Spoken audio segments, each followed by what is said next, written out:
Boa noite a todos, que a bênção e a paz de Deus nos acompanhe. Também sinto-me feliz por participar dessa reunião solene e comemorativa, qual nos lembra o trabalho de Cristo. Quero dizer aos irmãos que eu estou muito contente porque tanto aqueles tempos que nós passamos em Santo André com todos os irmãos, onde nós efetuava um culto especial, uma lembrança especial através lembrando-nos, né, do trabalho de Cristo no lugar santíssimo. E nós sabemos, né, que a palavra de Deus, desde o Gênesis ao Apocalipse, vem falando sobre o santuário celestial. Mas a importância que temos é hoje, o que Jesus está efetuando em nosso favor.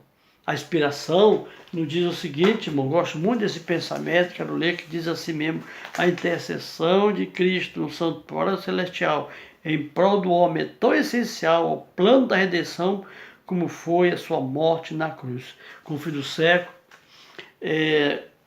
492. Então é muito importante a intercessão de Cristo como foi a sua morte, né? Então a intercessão vem durante todo esse tempo, Jesus vem usando de misericórdia para a humanidade. Então o trabalho sacerdotal na terra era feito de maneira assim: a pessoa sacrificava o animal, fazia as suas oferendas a Deus, e esperava naquele último dia, o grande dia da expiação. Mas aquele trabalho foi efetuado até a morte de Cristo, quando Jesus morreu e quando João disse: eis o Cordeiro de Deus que tira o pecado do mundo, ali estava Cristo. Então hoje o apóstolo São Paulo diz aqui em Hebreus, quero ler esse pensamento muito importante, que diz assim, 8, 1 e 2. Ora, o que estamos dizendo, o ponto principal é este: temos um sumo sacerdote, tal que se assentou no céu, à direita do trono da majestade. Então Cristo é o nosso sumo sacerdote, e alcançou isso, sendo da tribo de Judá, mas Jesus era separado dos pecadores. Os sacerdotes da terra morriam, eram terminados. Esse não, esse é eterno, é Cristo. Esse é muito mais misericordioso.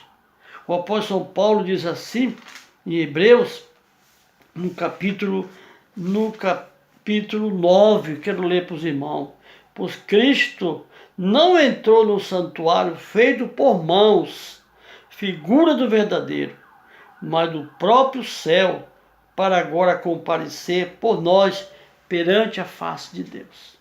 A importância, né, de quando Jesus passou 18 séculos no primeiro compartimento, e nós estamos aí 176 anos sendo alvo dessa bondade e dessa misericórdia. Então nós temos aqui, diz aqui o apóstolo São Paulo, que na terra era a figura, na terra era o símbolo, nós temos aqui o original, o perfeito, o que deu a vida por nós. Desse trabalho também, diz aqui o apóstolo São Paulo, capítulo 10, verso 15, diz: e o Espírito Santo também nolo testifica, porque depois de haver dito. Então é um trabalho de Cristo, do Espírito Santo. É um trabalho também, diz aqui, em segunda carta aos Coríntios, Paulo diz assim, capítulo 5 e o verso 18: mas todas as coisas provêm de Deus, que nos reconciliou consigo mesmo por Cristo e nos confiou o ministério da reconciliação. Então era chamado na terra o ministério da reconciliação. Agora em Cristo nós temos um sacerdote eterno. Então o apóstolo São Paulo nos recomenda aproveitar o tempo que nós vivemos para pedirmos perdão a Deus. Cristo não só é o nosso sumo sacerdote, mas também como advogado. 1 João 2, verso 1, diz assim mesmo: filhinho, essas coisas vos digo para que não pequeis. Se alguém pecar, temos um advogado para com o Pai.